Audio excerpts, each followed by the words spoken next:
Mi madre me dijo que no merecía estar en su cumpleaños porque fui su mayor decepción.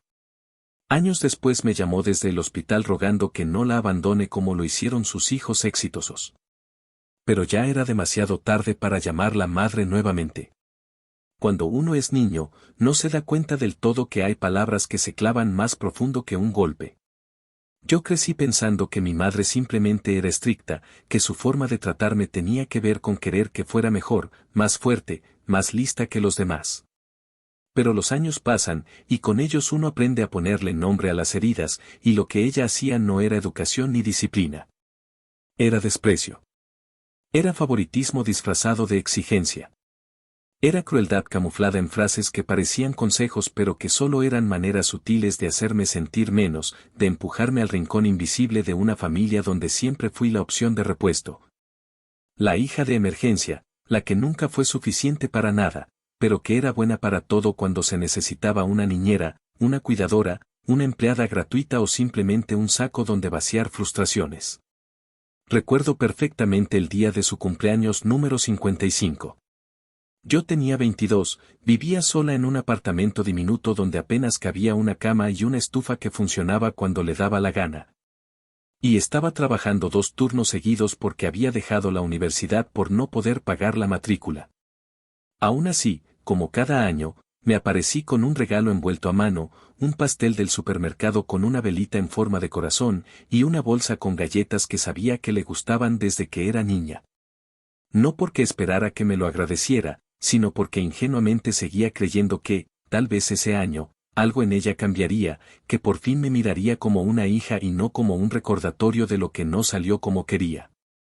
Entré por la puerta como siempre, saludé a mis tíos, mis primos, mis hermanos que ya tenían sus trajes caros y sus relojes brillando en la muñeca, y justo cuando estaba por dejar el pastel sobre la mesa. Mi madre se me quedó viendo de arriba a abajo como si hubiera traído peste. Sin siquiera molestarse en bajar la voz, soltó un no sé por qué viniste si tú sabes perfectamente que este no es tu lugar, nunca lo ha sido. Me quedé congelada, no por la frase en sí, porque ya me conocía su lengua venenosa, sino porque lo dijo como quien escupe un chicle, con una indiferencia tan brutal que hasta el aire en la sala se volvió denso. Cuando le pregunté si de verdad creía eso, si realmente no quería que estuviera ahí, me respondió con esa voz suya que siempre usaba para humillar sin perder la compostura: tú sabes que fuiste mi mayor decepción. No terminas nada, no tienes nada, y aún así vienes aquí como si merecieras celebrar conmigo. Yo no quiero dramas. Este día es para celebrar lo que sí salió bien.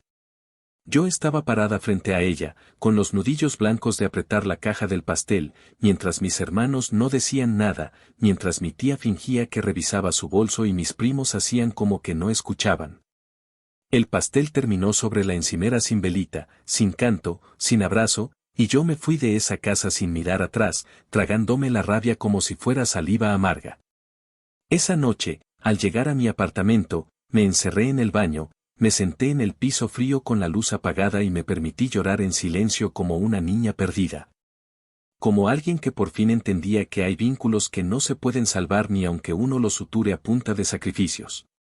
Y como si no fuera suficiente el momento, antes de dormir, revisé el buzón de voz por costumbre.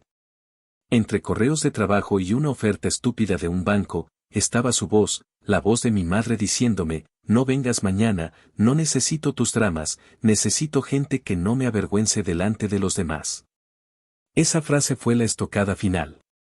No solo me despreciaba en público, sino que tenía el descaro de asegurarse, por si quedaba duda, de que no volviera a aparecerme. Guardé ese audio. Lo puse en una carpeta con mi nombre, como quien guarda un expediente. No para chantajearla ni para vengarme en ese momento, sino para que, el día que quisiera negar todo, tuviera pruebas de lo que yo ya sabía, que para ella, yo no valía nada. No le volví a hablar después de eso. No fui a Navidades, ni a cenas de domingo, ni al bautizo del hijo de mi hermano donde todos estaban de blanco y yo ni siquiera recibí la invitación. No me aparecí en ninguna de las fechas familiares importantes porque entendí, con una claridad que duele más que la rabia, que no se puede pertenecer a un lugar donde nunca fuiste bienvenida. Y no es que me resignara, es que aprendí a sobrevivir sin ellos. Empecé a trabajar en una tienda de ropa, luego en una oficina administrativa donde me dejaban hacer horas extra, y de a poco, sin ayuda de nadie, sin la más mínima palmadita en la espalda. Construí una rutina donde ya no dolía tanto no recibir llamadas ni mensajes de cumpleaños. Me acostumbré a que la familia se redujera a las personas que no me hacían sentir una intrusa. Guardé el audio en un USB, como quien guarda una prueba de vida, como un ancla que me impedía volver a buscar afecto donde solo había rechazo. El resto de la familia hizo como si yo hubiera desaparecido sola. Es que siempre fue muy emocional, decían. Le cuesta entender los límites, murmuraban en reuniones donde yo ya no tenía silla. Y mientras ellos seguían en sus cenas de fotos perfectas, yo pagaba mis cuentas, limpiaba mis propias heridas y aprendía a decir que no sin temblar. La venganza no se me ocurrió de inmediato. No fue un plan maquiavélico ni una película en cámara lenta.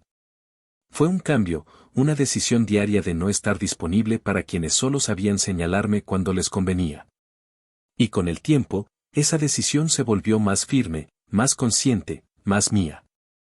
La única condición que puse fue si algún día me necesitaban, si algún día se acordaban de que existo porque ya nadie más quiere hacerse cargo, no me iban a encontrar con los brazos abiertos. Me iban a encontrar con todo lo que guardé. Y no iba a ofrecer perdón solo porque el tiempo haya pasado. No esta vez. No después de todo. Actualización 1. Pasaron casi 3 años desde aquella noche en la que dejé su casa con el pastel intacto y una herida que, aunque no sangraba por fuera, me había partido algo por dentro. Para entonces ya había cambiado de apartamento, había conseguido un trabajo mejor en un despacho pequeño donde, por primera vez, alguien me llamaba por mi nombre y no por un apodo despectivo o por ser la nueva. A fuerza de costumbre, me había acostumbrado a una vida sin familia, a pasar navidades rodeada de compañeros de trabajo con historias igual de rotas, a preparar cenas para uno y decorar un árbol diminuto que colocaba en la repisa solo porque me negaba a dejar de celebrar lo que todavía tenía. La soledad ya no era una maldición, era una certeza. Y en esa certeza aprendí a respirar, a sonreír sin permiso, a no buscar explicaciones en cada esquina del pasado. Pero nunca borré el audio. Ni una sola vez. Lo escuchaba de vez en cuando como quien se revisa una cicatriz para asegurarse de que sigue cerrada. Era mi forma de recordar que no fue mi culpa, que no me lo imaginé, que no fui yo la exagerada. Fue real. Fue dolorosamente real. Una mañana de febrero, mientras tomaba café frente a la ventana de la oficina, me entró una llamada de un número desconocido. Por un instante dudé si contestar, pero algo en el código de área me hizo levantar el celular. Era una trabajadora social del hospital del condado. Su voz era firme pero no agresiva, como esas voces que aprenden a caminar por el filo de malas noticias sin caer en el drama. Me dijo que mi madre había sido internada la noche anterior tras sufrir una crisis hipertensiva y un episodio de desorientación severa. Me explicó que al momento del ingreso no había ningún contacto de emergencia confirmado, que los teléfonos proporcionados no respondían, que en los documentos del seguro figuraba mi nombre como antigua referencia. Y por eso me estaban llamando a mí. Yo no dije nada al principio. Solo respiré hondo. Mi cabeza se fue de inmediato al fondo de un recuerdo donde ella me dijo que era su mayor decepción, y por un segundo imaginé responderle a la trabajadora social con un simple yo no soy su hija. Colgar y volver a mi café como si nada. Pero no lo hice. Porque no soy así. Porque no quería convertirme en lo mismo que ella fue conmigo. Pregunté en qué hospital estaba, anoté la dirección, y avisé en la oficina que tenía que salir por una emergencia personal. No inventé excusas. Solo dije que tenía algo pendiente con mi pasado que me tocaba resolver. Llegué al hospital como quien camina hacia un juicio, con los hombros tensos, la boca seca y una mezcla de rabia, culpa y ansiedad que me subía por el cuello como una soga invisible. Pedí su nombre en recepción, me pasaron a la sala de espera y luego me llamaron para acompañar a la trabajadora social a su habitación. El trayecto por los pasillos fue silencioso. Me ofrecieron una bata para cubrirme el abrigo, pero rechacé. No quería disfrazarme de cuidadora. Solo quería entrar y ver qué había quedado de esa mujer que tantos años me trató como si fuera una sombra. Cuando crucé la puerta, la vi. No era la figura imponente que recordaba. Estaba delgada, con la piel pálida, las ojeras profundas y el cabello recogido en una coleta floja. Me pareció más vieja de lo que imaginaba, más frágil, más humana, aunque no podía decir si eso me ablandaba o me hacía más firme. Al notar mi presencia, se le humedecieron los ojos, pero no lloró. Movió los labios con dificultad y, con una voz quebrada, me dijo mi nombre seguido de un "no me dejes sola". No me acerqué de inmediato. Me quedé de pie junto a la puerta como quien todavía está decidiendo si entrar o salir corriendo. La trabajadora social me explicó que estaban estabilizándola, pero que su cuadro requería una estadía más larga.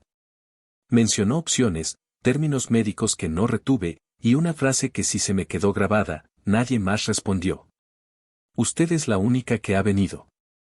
Cuando salimos al pasillo para hablar con más privacidad, me preguntó si podía contar conmigo para gestionar el alta cuando llegara el momento. Y ahí, sin elevar la voz, sin lágrimas ni teatro, le dije la verdad completa. Le conté que mi madre me había expulsado emocionalmente de su vida años atrás, que tenía hermanos que siempre fueron favorecidos, que yo había sido tratada como una carga, como una vergüenza, como el residuo que nunca debía haber existido. Que no era casual que nadie más estuviera ahí. Que ellos eran los hijos dorados, los buenos para las fotos, pero no los buenos para cargar el peso cuando se cae todo. Me escuchó sin interrumpirme, solo asintiendo de vez en cuando, con ese tipo de respeto que rara vez se encuentra en la familia. Le dije que no iba a firmar ningún documento que me obligara legal o financieramente a ser su cuidadora, que no iba a cargar con gastos ni a abrir la puerta de mi vida para alguien que me cerró la suya de un portazo.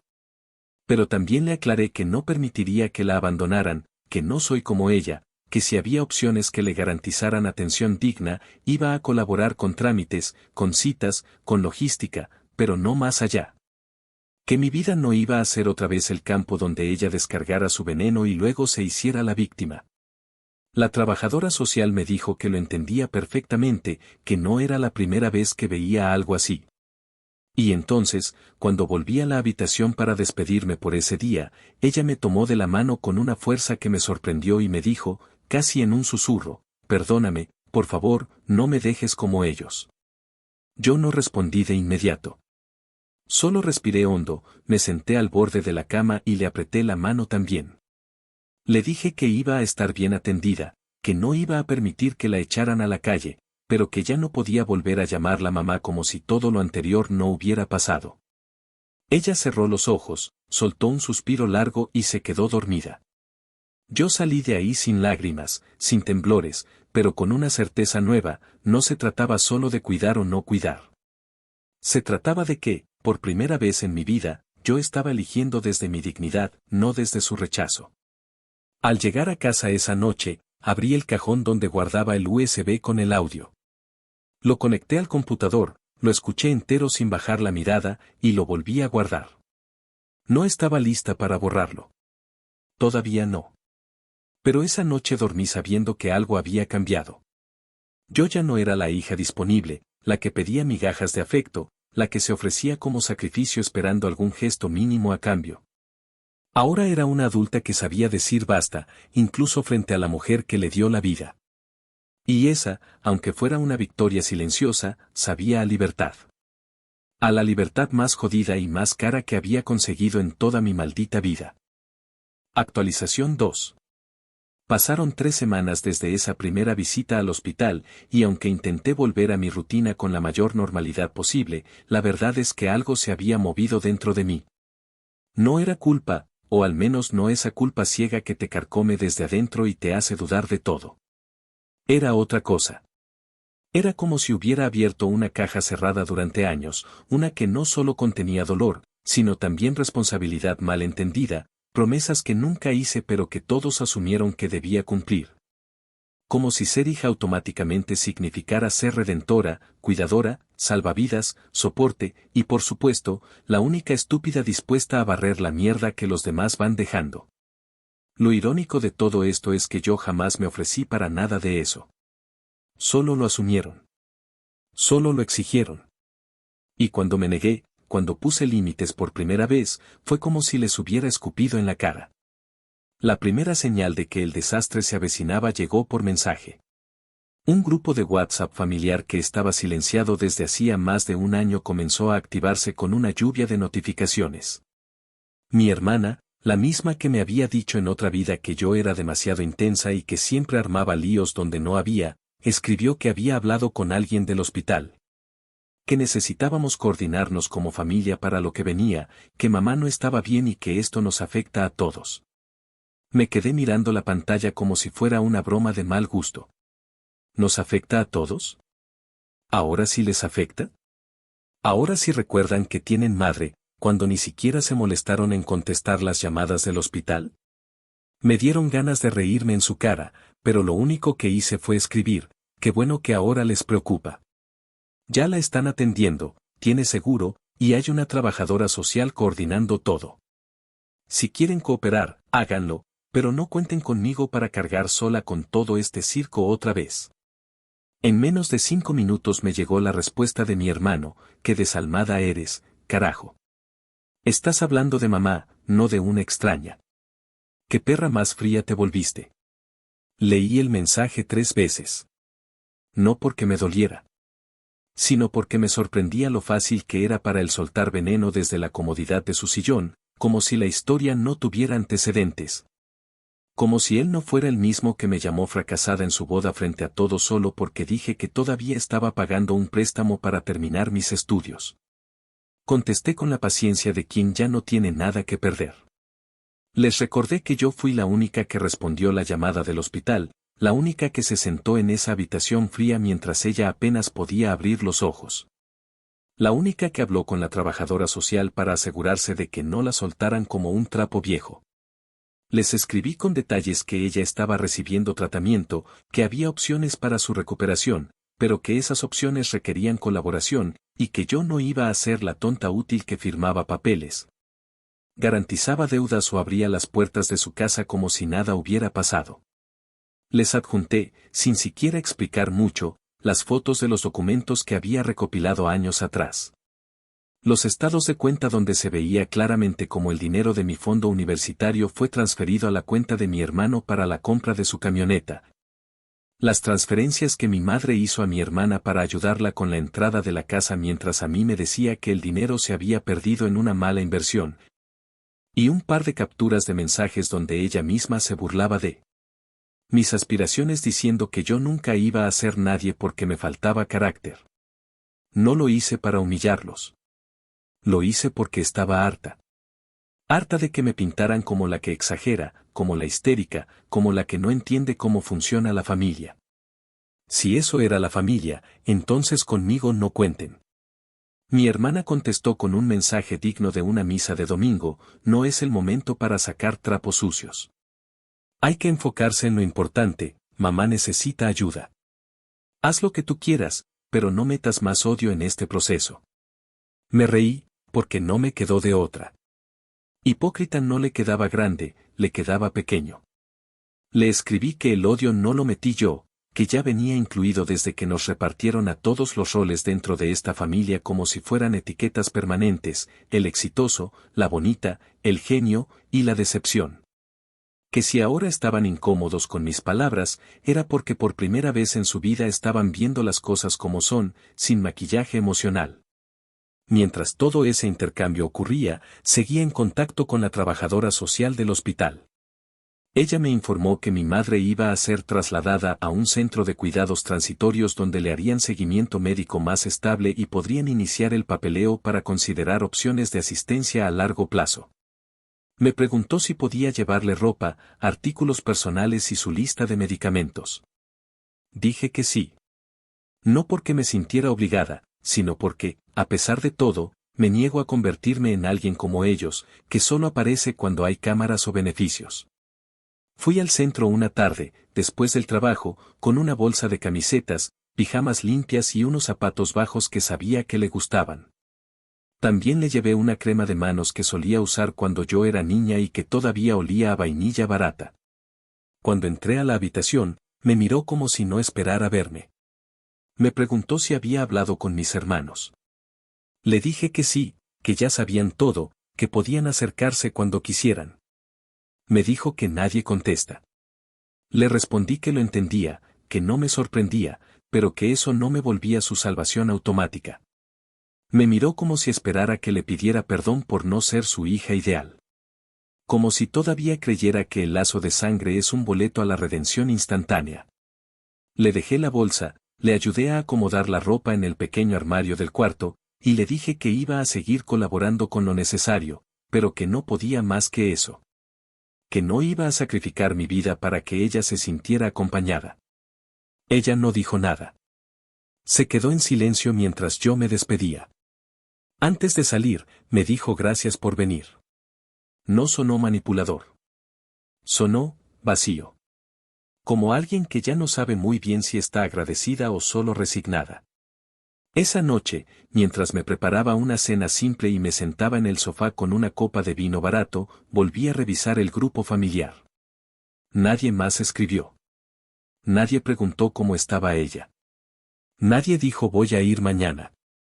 Cerré la conversación, silencié el grupo por un año completo y lo dejé ahí como un recordatorio más de que a veces, la verdadera venganza no necesita gritos, solo necesita ausencias.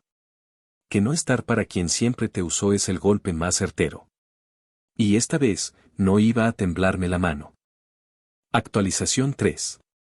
Pasaron casi 2 meses desde que mi madre fue trasladada al centro de cuidados temporales.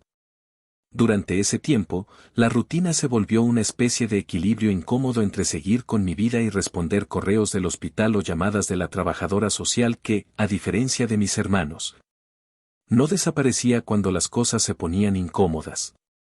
Yo seguía yendo a trabajar como siempre, lidiando con clientes que se quejaban porque una factura tenía un centavo de diferencia o porque un correo no les llegó a tiempo, mientras al mismo tiempo organizaba carpetas con formularios del Medicaid, copias de sus exámenes médicos y documentos bancarios que dejaban en evidencia algo que ya sospechaba desde hacía tiempo, que mi madre, en su afán por evitar que la vida le cobrara impuestos, había transferido bienes y fondos a nombre de mis hermanos. Para evitar, según ella, que el gobierno le robara lo suyo. El problema es que ahora que la vida la alcanzó, no había nada a su nombre que el Estado pudiera usar para cubrir sus cuidados. Y adivinen quién querían que firmara como responsable en la ausencia de esos activos. Todo comenzó con una carta certificada que llegó a mi dirección, porque todavía figuraba como contacto secundario en ciertos documentos antiguos que ella nunca actualizó. En la carta se explicaba que, de no contar con activos suficientes para cubrir parte de su atención, se requería un familiar directo que pudiera asumir la diferencia o, al menos, autorizar el proceso de asistencia pública sin omitir información sobre transferencias recientes.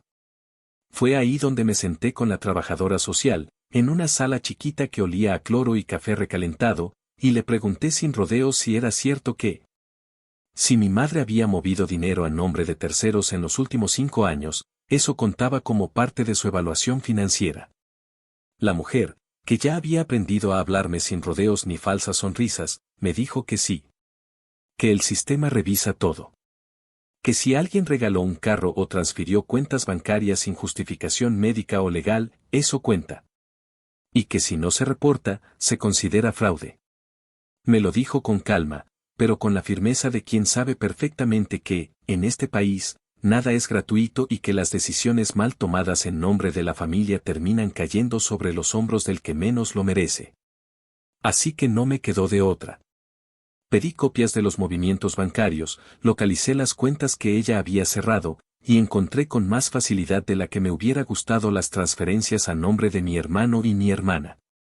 Una por concepto de ayuda para emprender un negocio familiar, que por supuesto nunca existió, y otra como donación para gastos escolares cuando su hija ya tenía una beca completa y vivía en un campus de lujo. Me puse a armar un informe con todos esos detalles y lo entregué al centro, no porque quisiera perjudicarla, sino porque si no lo hacía, el sistema iba a ir por mí. Y ya había tomado la decisión, hacía mucho, de que no iba a pagar ni con un centavo de mi bolsillo por errores que otros hicieron con plena conciencia. La trabajadora social me agradeció por ser clara, y me explicó que eso ayudaría a establecer un reclamo legal sobre los fondos movidos, que no era seguro que se pudieran recuperar. Pero al menos les daría base para dejar constancia de que existió un intento de ocultamiento. Fue después de eso que el verdadero caos empezó. Una tarde, mientras estaba saliendo de la oficina, me llamó mi hermano. No para preguntar cómo estaba, ni cómo seguía ella. Me llamó para gritarme que era una traidora, que cómo se me ocurría andar metiendo papeles en cosas que no me importan, que si mamá terminaba en un hogar estatal con olor a orina y comida rancia iba a ser culpa mía. No me dejó responder. Me insultó por casi 5 minutos, hasta que simplemente colgué. Y justo cuando creí que había terminado la escena, me llegó un mensaje de voz de mi hermana, ese tipo de mensaje que parece grabado con lágrimas falsas, donde decía que estaba devastada, que yo estaba rompiendo la familia. Que por mi culpa mamá iba a terminar mendigando cuidados, y que cómo podía dormir sabiendo que estaba vendiéndola al sistema como si fuera basura. Me senté en la cocina, abrí una cerveza, y escuché ese mensaje 3 veces. No porque me doliera, sino porque me generaba un nivel de asco tan profundo que necesitaba digerirlo en cuotas. Esa era la familia que me exigía lealtad. La misma que me sacó de sus celebraciones. La que me robó oportunidades. La que ahora, cuando ya no quedaban excusas, me señalaba por no querer ser la salvadora silenciosa de siempre. La siguiente semana fue un desfile de correos cruzados, documentos firmados, y una cita con el abogado del centro para establecer oficialmente que yo no tenía la obligación legal de cubrir los costos. Fue liberador. En el papel quedó claro que yo colaboraba, sí, pero no respondía financieramente. Cualquier recuperación de fondos tendría que venir de los activos movidos a terceros. Les tocaba a ellos. Los mismos que por años se pasearon con sus carros nuevos, sus vacaciones en familia, sus remodelaciones de cocina, mientras yo contaba monedas para terminar de pagar el alquiler. Ahora les tocaba a ellos rendir cuentas. Y la forma en que se encabronaron cuando lo entendieron me confirmó que, por fin, había hecho algo bien. Lo más irónico fue que, tras enterarse de que serían evaluados, intentaron reunirse conmigo para hablar en persona. Como si después de años de ignorarme, bastara un café en la sala de la casa de mi madre para borrar todo. Me negué. Les dije que cualquier cosa debía pasar por el abogado o la trabajadora social. Que no iba a sentarme a escuchar lloriqueos de adultos que no supieron responder un maldito teléfono cuando más se necesitaba. Les dejé claro que yo no estaba jugando. Que esta vez, si querían salvar su imagen de hijos ejemplares, les tocaba poner el dinero sobre la mesa. Y que si no podían con eso, entonces que se callaran y dejaran que el sistema hiciera lo que tuviera que hacer. Mi madre, por su parte, empezó a preguntar en el centro por qué sus hijos no iban a visitarla. Un día que la vi, porque seguía yendo, aunque cada vez menos, me preguntó si yo había dicho algo que los alejara. Le respondí con calma, sin agresividad pero con firmeza, que yo no los alejé, que ellos solitos decidieron que estar presente solo valía la pena cuando había comida, fiesta o fotos. Que ahora que todo implicaba poner la cara o el bolsillo, se habían evaporado como el vapor en una olla vacía. Me miró con una tristeza que no supe si era real o simplemente resignación. Y aunque por dentro me dolía verla así, también sentí algo parecido a justicia. Por primera vez en la vida, estaban probando su propio veneno. Y no estaba en mis planes servirles agua. Volví a casa ese día con la sensación de que la historia había cambiado de dirección. Que ya no se trataba de si yo era buena o mala hija. Se trataba de que ellos por fin estaban viendo las consecuencias de haber vivido como si todos se lo merecieran. Y yo, por fin, estaba dejando de ser la que salvaba a todo el mundo mientras nadie me salvaba a mí. Esa noche dormí sin revisar el celular, sin pensar en mensajes pendientes, sin repasar cada palabra por miedo a sonar rencorosa. Dormí tranquila. Porque ahora sabía, con toda la claridad del mundo, que mi venganza no necesitaba ruido. Solo necesitaba verdad. Y esa verdad, esta vez, ya no me pesaba. Actualización 4. Pasaron 6 meses desde que firmé los papeles que dejaban claro que no sería responsable legal ni financiera de mi madre. Y durante ese tiempo la dinámica se estabilizó en una especie de silencio administrativo donde cada quien empezó a actuar como si la situación estuviera controlada. aunque en realidad solo la habían empujado al fondo del cajón como hacen con todo lo que les incomoda. El centro de cuidados temporales terminó por establecer que ella no podía vivir sola y, tras una evaluación médica más detallada, fue ubicada en un hogar de asistencia permanente ubicado a las afueras de la ciudad. Un sitio modesto, sin lujos ni desastres, donde el personal era lo bastante profesional para no tratarla como una molestia, pero tampoco lo bastante cálido como para fingir afecto. En otras palabras, el lugar exacto que merecía una mujer que construyó su vejez como una reina sin corona que terminó perdiendo su trono por su propio veneno. Yo seguí con mi vida, aunque la palabra seguir no le hace justicia al desgaste que implica mantenerte a flote en medio de una tormenta emocional donde todos pretenden que tú cargues el bote. Aún así, cada 15 días me daba el tiempo para pasar por el centro, dejarle algunas cosas básicas, hablar con el personal sobre su estado, y sentarme con ella una hora, máximo hora y media. En un pequeño jardín que tenían acondicionado con 2 bancas y algunas macetas olvidadas. Las conversaciones eran casi siempre iguales, ella hablaba del clima, de lo poco que dormía, de lo insípida que era la comida. Y de lo mucho que le molestaba que sus otros hijos no aparecieran ni siquiera para las fechas señaladas. Yo escuchaba, asentía de vez en cuando, y procuraba no engancharme con los comentarios pasivo-agresivos que dejaba caer como migajas. A veces me siento sola, como si no valiera nada, me dijo una tarde mientras se frotaba las manos sin mirar. Pero bueno, es lo que me tocó, ¿verdad?, agregó, como esperando que yo saltara a consolarla, a decirle que no estaba sola, que todavía tenía a su hija fiel y buena que estaba ahí para rescatarla. Pero no lo hice. Me limité a decirle que la soledad no llega de la nada, que uno la siembra con sus actos, y que a veces, cuando crece, no hay poda que la desaparezca. Me miró con ojos llenos de una tristeza vieja, esa que ya no espera redención sino simplemente que alguien le aguante la mirada. Yo se la aguanté, pero no dije nada más. Con el paso del tiempo, ella empezó a soltar pequeñas verdades, como quien vomita a ratos todo lo que no pudo digerir antes. Me confesó, sin rodeos, que había regalado parte de su dinero para que mis hermanos no la vieran como una carga, que pensaba que, si los ayudaba, estarían más cerca, más disponibles, más agradecidos. Le respondí que eso nunca funciona, que el afecto comprado es el primero en desaparecer cuando se acaba el saldo, y que si ella creía que con regalos podía asegurar fidelidad. Entonces nunca entendió lo que significa realmente ser madre. Me escuchó sin interrumpirme. Por primera vez, no se defendió ni cambió de tema.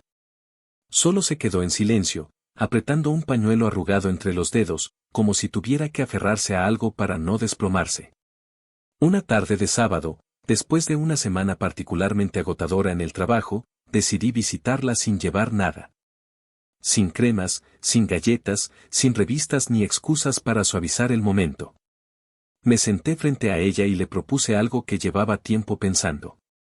Le dije que si de verdad quería entender por qué yo era como era, porque no me doblegaba como ella esperaba, tenía que volver conmigo a esa noche de su cumpleaños. A ese momento exacto donde me dijo que era su mayor decepción. Ella intentó desviar la conversación, hablar de otra cosa, pero la detuve. Saqué el celular, abrí la grabación que aún conservaba, y la puse a reproducir con volumen bajo, lo suficiente para que solo nosotros la escucháramos. Su rostro cambió de inmediato. Era como si hubiera visto un fantasma salir del altavoz. No interrumpí la grabación. No hablé. No me moví. Solo la miré mientras ella escuchaba su propia voz diciéndome que no fuera, que la avergonzaba, que prefería que no me presentara porque no tenía nada que celebrar conmigo. Cuando terminó, guardé el celular sin dramatismo y le pregunté si recordaba haber dicho eso. No me respondió de inmediato. Bajó la cabeza, respiró hondo y murmuró, yo no era así. Le respondí con una calma que me costó años aprender, sí, sí eras. Y a mí me dolió como la mierda. Lo que vino después fue lo más cercano a una disculpa que le había escuchado en toda mi vida. No fue perfecta, ni profunda, ni muy articulada. Pero fue honesta. Dijo que se equivocó. Que pensaba que si me presionaba, yo iba a cambiar, que me iba a superar, que iba a convertirme en alguien que ella pudiera mostrar con orgullo. Que no se dio cuenta de que me estaba rompiendo, no construyendo. Me miró como si recién me viera. Y entonces, por primera vez, entendí algo que me dio más paz que todo lo anterior. Yo no necesitaba que ella me entendiera, ni me pidiera perdón, ni me validara. Yo ya había hecho ese proceso sola. Lo único que necesitaba era que ella escuchara. Que se sentara en el mismo infierno que me hizo vivir y que por una vez no lo negara. Y ese día, lo hizo. Afuera del centro, mientras caminaba al estacionamiento, me encontré con mi hermana. Estaba parada junto a su SUV nuevo, con gafas de sol que no necesitaba, y cara de fastidio. Me dijo, sin saludar, que escuchó que yo estaba haciendo escenitas con mamá, que qué necesidad tenías de ponerle ese audio, que no todo tiene que ser una revancha. Me la quedé viendo con una sonrisa helada. Le respondí que la única escenita que recordaba fue aquella vez en que ella me empujó fuera del grupo familiar porque no proyectaba la imagen que necesitaban. Que yo no busco revancha. Busco justicia. Que a diferencia de ella, yo no uso la distancia como escudo ni me aparezco solo cuando hay que tomarse fotos. Que si quería pelear la custodia de mamá y llevársela a vivir con ella, yo encantada firmaba lo que hiciera falta. Que el problema es que no le interesa cuidarla, solo controlar la narrativa. Se quedó en silencio. No supo qué decir. Y entonces, sin despedirse, se subió al carro y se largó. Fue la última vez que la vi de frente. Esa noche, llegué a mi apartamento y publiqué en el grupo familiar un mensaje que no necesitaba respuestas. Un solo párrafo. Sin adornos, sin reclamos, sin dobles sentidos. Solo la verdad. Escribí, mamá está bien atendida. No me busquen para cubrir gastos, no firmaré nada que me comprometa financieramente. Cualquier decisión médica la toma el médico y el centro con ella cuando esté lúcida. No soy su niñera. No estoy aquí para ser la mártir que limpia el desastre de todos. Si alguien tiene algo que aportar, que lo haga directamente. Si no, ahórrense el teatro. En menos de 10 minutos, me llegaron 2 mensajes privados insultándome. Un primo lejano que ni siquiera sé qué hace en el grupo, y una tía que siempre fue más opinóloga que participante activa. Los bloqueé sin dudar. Ni respondí. Cerré el chat. Me serví una copa de vino. Me senté en el sofá con los pies cruzados. Y por primera vez en mucho tiempo, sentí que tenía el control total. No sobre ellos, no sobre mi madre, sino sobre mí. Y eso era un puto milagro. Actualización 5. Pasó poco más de un año desde aquella tarde en la que le hice escuchar su propio desprecio reproducido desde la bocina de mi celular. Un año entero de visitas espaciadas, de conversaciones secas pero cordiales, de intentos tímidos por reconstruir algo que desde mi lado ya no tenía cimientos. No podía decir que había perdonado, pero tampoco me quedaba cómoda en la palabra resentimiento. Era otra cosa. Era como convivir con el recuerdo de un incendio después de haber reconstruido sola la casa. A veces dolía el olor, a veces escocía la piel al recordarlo, pero ya no ardía. Seguía adelante. Me levantaba todos los días para ir a trabajar a un lugar donde por fin me respetaban, me tomaba mis propios descansos sin que nadie me los arrebatara, pagaba mi arriendo a tiempo. Y hasta había comenzado un pequeño curso de diseño digital los fines de semana, algo que años atrás ni me hubiera permitido imaginar por miedo a que me dijeran otra vez que estaba soñando muy alto para alguien como yo. Fue en medio de esa relativa calma que una llamada del centro volvió a desajustarme la rutina. Me contactaron desde recepción para informarme que mi madre había tenido una caída menor al ir al baño por la noche. Nada grave, pero sí lo suficiente como para requerir una revisión médica externa, análisis y un proceso de autorización para algunos estudios adicionales. Me lo decían no con urgencia, sino como quien cumple con una formalidad. Me explicaron que necesitaban un contacto para firmar ciertos consentimientos, nada legal ni financiero, solo trámites médicos para agilizar las decisiones si ella no se encontraba lúcida al momento de alguna evaluación. Por reflejo les pregunté si no se habían comunicado ya con mis hermanos, aunque por dentro ya conocía la respuesta.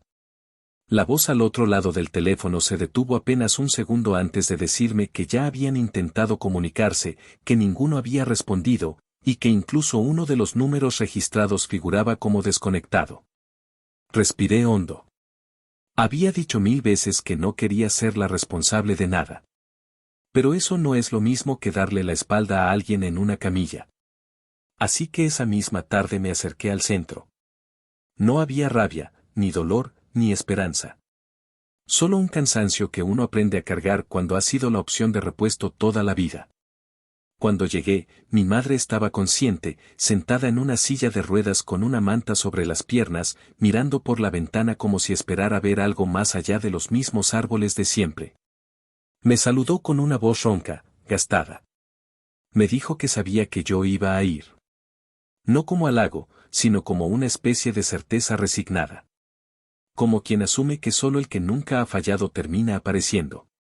La enfermera me entregó un par de formularios para firmar como contacto primario no responsable, una figura administrativa que no compromete dinero, pero sí permite que me llamen primero cuando ella no pueda decidir. Lo firmé. No porque quisiera tener el peso de otra vida encima, sino porque si algo salía mal, prefería enterarme antes que tener que leerlo en un reporte. La vida ya me había enseñado que el silencio de los demás no es garantía de tranquilidad. Pregunté por los estudios, por el seguimiento, por la posibilidad de fisioterapia adaptada. Tomé notas, hablé con 2 asistentes del centro y una trabajadora social distinta a la anterior, porque la que me había acompañado los primeros meses se había jubilado. Esta nueva era más joven, pero también más seca. Me hizo saber, sin rodeos, que los fondos personales de mi madre estaban prácticamente agotados, que la manutención futura dependería en su mayoría del programa estatal y que, en caso de cualquier gasto adicional, el centro se vería en la obligación de consultar a los hijos registrados en los documentos. Le dejé claro que yo no asumiría absolutamente nada financiero. Que eso estaba resuelto desde hacía más de un año. Que no me iba a prestar para manipulaciones ni juegos emocionales. Que si llegaban a presionarme de alguna manera, tomaría acciones legales. Ella sintió con la cabeza, tomó nota, y me aseguró que no era intención de ellos cargar responsabilidades a nadie que no las hubiera aceptado. Le agradecí. Le di mi número nuevo de contacto y me fui. 2 días después, llegaron los buitres. Primero mi hermana, que apareció en la sala de espera del centro vestida como para asistir a una entrevista de trabajo. Con su tono meloso y su eterno olor a perfume caro tratando de suavizar el desastre que ella misma había ignorado durante meses. Se acercó diciendo que había estado muy ocupada con los niños, con la escuela, con 1000 cosas, pero que ahora sí quería involucrarse.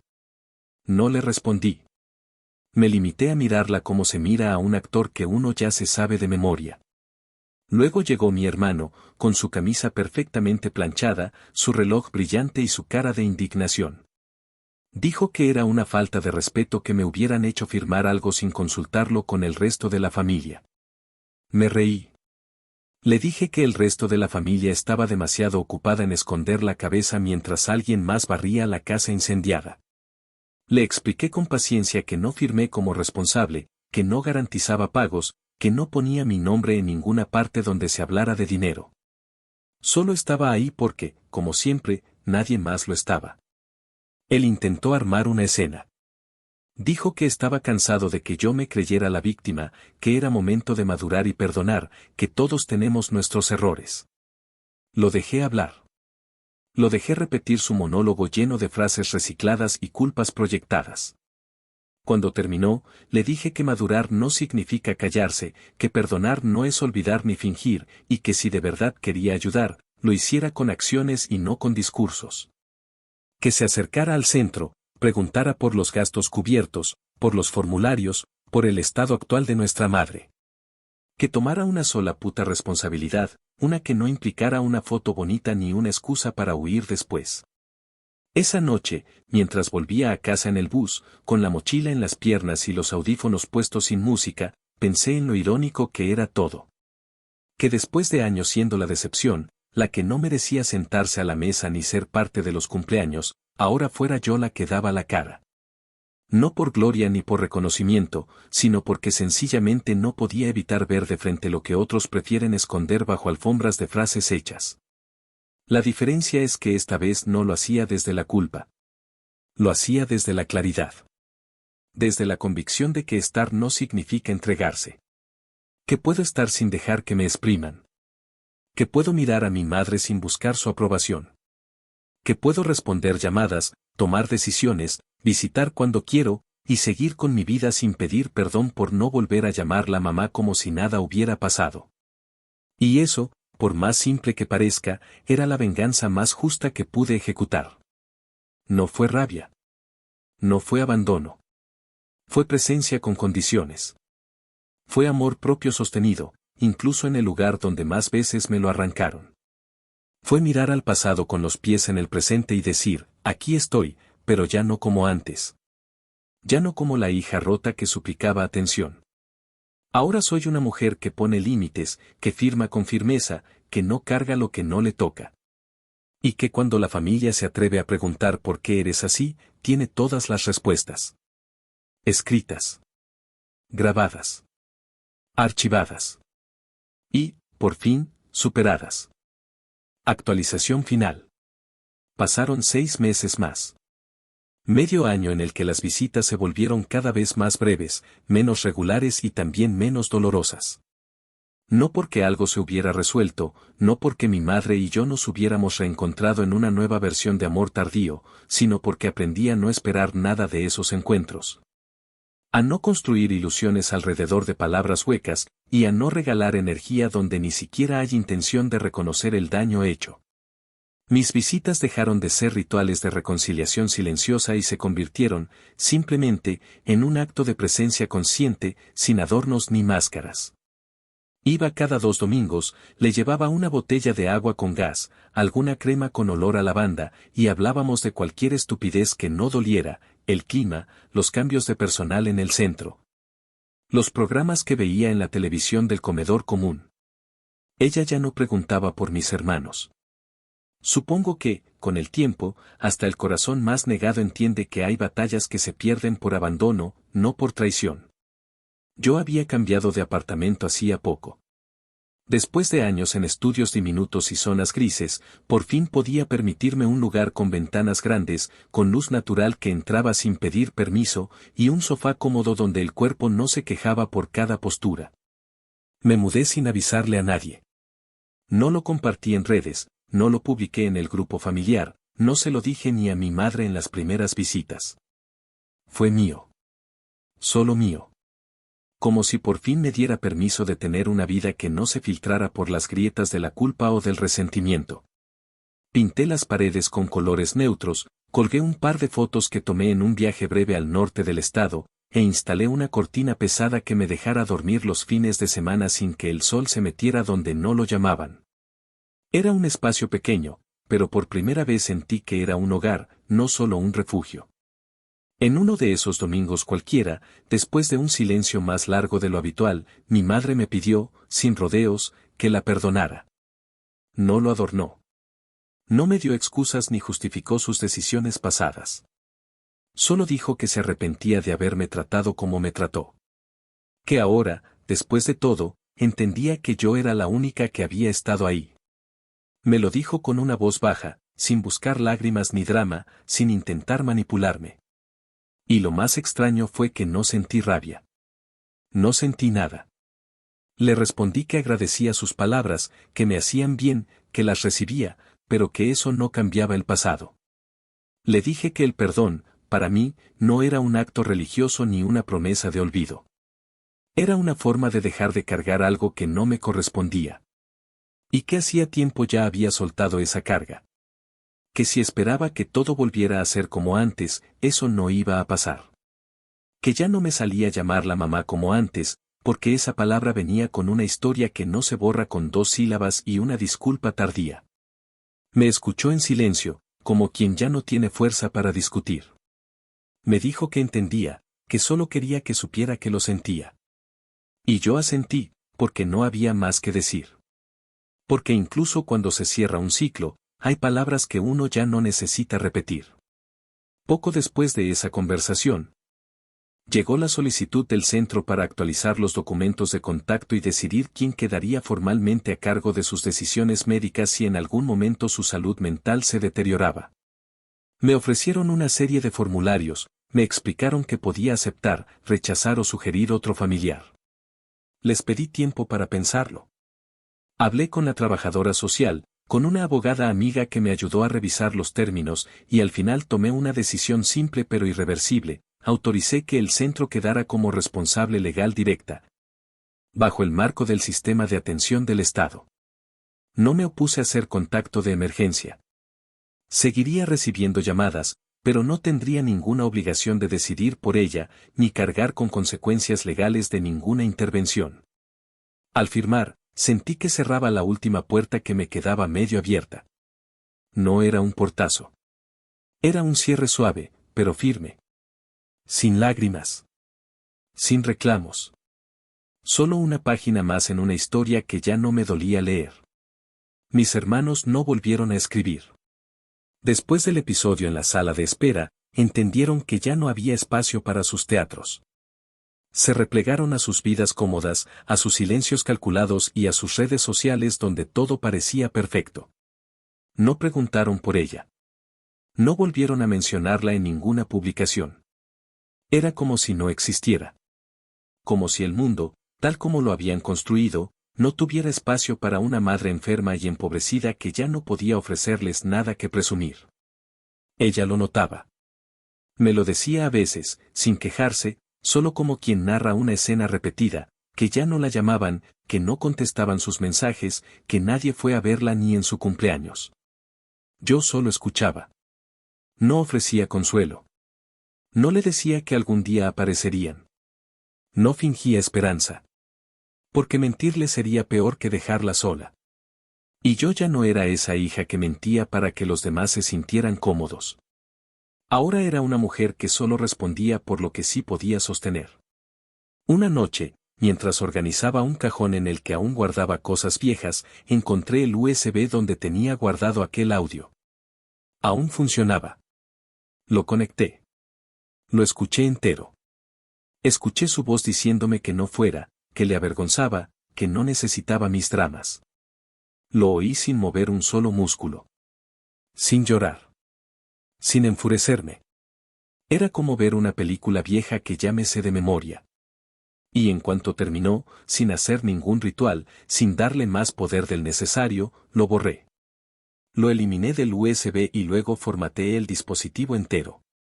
No porque quisiera olvidar, sino porque ya no necesitaba pruebas. Porque la historia ya estaba clara, escrita, digerida. Y porque por fin entendía que mi venganza no era repetir el daño, sino hacer que el daño no me definiera más. Hoy vivo tranquila. Me despierto temprano, no porque alguien me lo exija, sino porque me gusta aprovechar las horas donde la ciudad aún está medio dormida. Hago café en mi cocina nueva, pongo música baja y a veces leo algo antes de salir al trabajo. He aprendido a cuidar de mí como nadie lo hizo antes. Y cada vez que suena el teléfono con un número desconocido, ya no tiemblo. Contesto. Si es del centro, escucho, pregunto, anoto. Y si me toca ir, voy. Pero voy en paz. Con los pies firmes. Con la conciencia limpia. Y con la certeza de que no me debo a nadie que no me haya cuidado primero.